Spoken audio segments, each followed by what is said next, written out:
பகுதியில ரயில்வே கேட்ல எழுதப்பட்டிருந்த தமிழ் எழுத்துக்கள் காணவில்லை. விழுப்புரத்துல பரபரப்பான ஒரு விஷயம் இன்னைக்கு நடந்திருக்கு. விழுப்புரம் நகர்ல இருக்கக்கூடிய வண்டிமேடு பகுதி, இது பாத்தீங்கன்னா விழுப்புரத்துல இருந்து வேலூர் செல்லக்கூடிய காட்பாடி வழி செல்லக்கூடிய ரயில்வே தண்டவாளம் அமைஞ்சிருக்கு.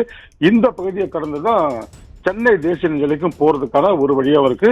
இந்த ரயில்வே கேட் பகுதி பாத்தீங்கன்னா ஆள் உள்ள ரயில்வே கேட் பகுதி. இந்த கேட் பகுதியில பாத்தீங்கன்னா பழுதடைந்து கடந்த ஒரு மாதமாக பணி நடந்து புதியதாக இந்த கேட் அமைக்கப்பட்டது.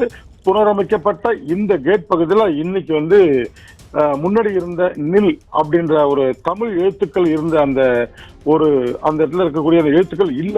அதுல பாத்தீங்கன்னா இன்னைக்கு புதுசா தெலுங்கு இருக்கு, ஹிந்தி இருக்கு, இங்கிலீஷ் இருக்கு. இதை இன்னைக்கு காலையில பார்த்த மக்கள் அதிர்ச்சி அடைகிறாங்க.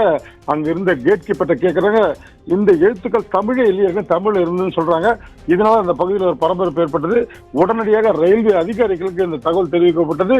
இதனைத் தொடர்ந்து மேல இருந்த ஃபர்ஸ்ட்ல இருந்த அந்த தெலுங்கு எழுத்துக்களுக்கு மேல ஒரு லேபிள் ஒட்டி அதுல நில்லுன்னு சொல்லி கையில் எழுதியிருக்காங்க.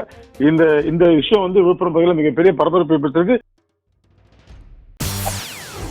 செய்திகளை உடனுக்குடன் தெரிந்து கொள்ள உடனே சப்ஸ்கிரைப் பண்ணுங்க.